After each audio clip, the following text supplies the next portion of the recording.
قال النبي صلى الله عليه وسلم أوقد على النار ألف سنة حتى مرت তুজুকের আগুনকে 1000 বছর তাপ দেওয়ার পর নবী বলেন সেটি লাল বর্ণ ধারণ করে। নবী পাক সাল্লাল্লাহু আলাইহি ওয়াসাল্লাম বলেন সুম্মা উকিদা আলাইহা আলফা সানাতিন হাত্তা ইয়াগত। রাসূল সাল্লাল্লাহু আলাইহি ওয়াসাল্লাম বলেন আবার 1000 বছর তাপ দেওয়ার পর আগুন আবার সাদা বর্ণ ধারণ করে। রব্বুল আলামিন এভাবে আগুনকে তাপ দিতে দিতে রব্বুল আলামিন এটাকে এত উত্তপ্ত করবেন, এত উত্তপ্ত করবেন, এটাকে আবার 1000 বছর তাপ দেওয়ার পর أوقد عليها ألف سنة حتى سودت فهي سوداء مظلمة।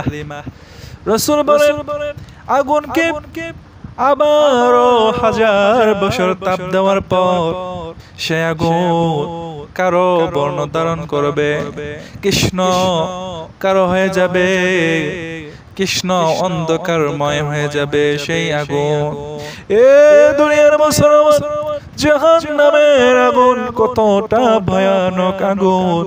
এই আগুন সাধারণ কোনো আগুন নয়। যারা জাহান্নামে যাবে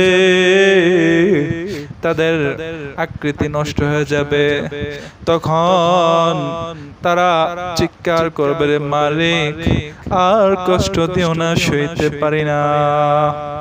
তারা কান্নার কারণে, কষ্টের কারণে যখন জাহান্নামের ফেরেশতা মালিককে ডাক দিবে রে মালিক, ও মালিক জাহান্নামের আযাব সইতে পারি না। জাহান্নামের আযাব বড়টা ভয়ঙ্কর, কত বড় ভয়ঙ্কর, এই আযাব সহ্য করতে পারি না। বড় না রে রব্বুল আলামিনকে আমাদেরকে মৃত্যু দেওয়ার জন্য, রব্বুল আলামিনকে মৃত্যু দেওয়ার জন্য বড় না রে, আমরা তো আর সইতে পারি না এমন উত্তপ্ত আগুন, আমরা সইতে পারি না গো। আমাদের মরণ দেওয়ার জন্য মালিক তুমি রব্বুল আলামিনের কাছে ফরিয়াদ জানাও না। এভাবে দেখতে থাকবে, ডাকতে থাকবে। 1000 বছর পর জাহান্নামের সেই দারোয়ান, সেই ফেরেশতা ডেকে পড়বে, কি ব্যাপার, চুপচাপ ভোগ করো, চুপচাপ ভোগ করো জাহান্নামের আযাব। তারপরে বলবে তারা মালিকের কাছে কিছু বলে লাভ হবে না, যিনি রব্বুল আলামিন পরম করুণাময় দয়ালু রব্বুল আলামিনের দরবারে সাহায্য চাই। রে মালিক জীবনে বড়ই অন্যায় করেছি, পাপ করেছি, গুনার কাজ করেছি, ক্ষমা করে দেন। রব্বুল আলামিন আমাদের মৃত্যু দিয়ে দেন, মৃত্যু দিয়ে দেন। বলার সাথে সাথে রব্বুল আলামিন বলবেন চুপ থাক, কথা বলবি না, তোদের কৃত কর্মের ফল আজ তোরা ভোগ কর, কথা হবে না, চুপচাপ ভোগ কর। রব্বুল আলামিন তাদেরকে শাস্তি দিতেই থাকবেন, দিতেই থাকবেন।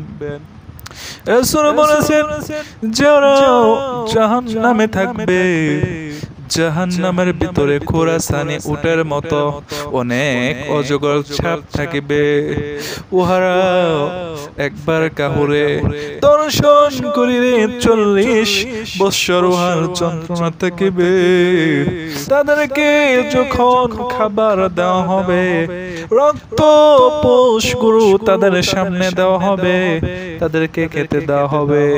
যখন পানি পানি করবে, ফুটন্ত গরম উত্তপ্ত পানি তাদেরকে খাওয়ানো হবে। খাওয়া মাত্রই তাদের পেটের নাড়ে ভরে সবগুলো গড়ে পর্দার রাস্তা দিয়ে পড়ে যাবে। রাসূল যখন জাহান্নামের আযাব গুরু সাহাবা কেরামদের সামনে তুলে ধরতেন, তখন সাহাবায়ে কেরামরা গলা কাটা মুরগি যেভাবে লাফাইতো ছটফট করতো সেভাবে ছটফট করতো। আহারে জাহান্নাম কতটা ভয়ঙ্কর, কতটা ভয়ঙ্কর। জাহান্নামের আযাব সহ্য করতে পারবো না। ও দুনিয়ার মুসলমান ইমানদার, ও যুবক ভাই, প্রত্যেকের কানে এলান করে দিয়ে যায়, নবী আমার জাহান্নাম দর্শন করে এসে প্রত্যেকের সামনে জাহান্নামের সেই বর্ণনা দেওয়া শুরু করেছে। যখন বলে জাহান্নামে যে জিনিসটি আমি লক্ষ্য করলাম, জাহান্নামের মধ্যে অধিক মাত্রায় নারীরা থাকবে। বর্তমান সমাজে নারীর ফিতনা বড় ফিতনা। একজন নারী 4 জন পুরুষকে নিয়ে জাহান্নামে চলে যাবে। বাবা, ভাই, স্বামী, এখন যদি সন্তান হয়, নেককার সন্তান না হয়, আমার সন্তান ছিল, আমার সন্তান আমাকে দিন শিক্ষা দেয় না, আমার সন্তানও আমাকে দিন শিক্ষা দেয় নাই, আজ আমি জাহান্নামে যাব না। আমার যতক্ষণ না পর্যন্ত আমার বাবা, আমার ভাই, আমার স্বামী, আমার ছেলে যতক্ষণ না আমার সঙ্গে জাহান্নামে যাবে গো রব্বুল আলামিন, আমি জাহান্নামে যাব না। এই কথা শোনার পর যখন রব্বুল আলামিন দেখবে, হ্যাঁ, যখন তারাও তাদেরকে দিন শিক্ষা দেওয়াই নাই, এজন্য তাদেরকে একেবারে সহকারে তাদের 4 জনকে নিয়ে ওই মহিলা জাহান্নামে প্রবেশ করবে। আজকে ওই জাহান্নাম যখন আল্লাহর কাছে ফরিয়াদ করবে, আল্লাহ আপনার গুনাহগার গুরু কই, আপনার গুনাহগার বান্দা গুরু কই, ওই নাফরমান গুরু কই।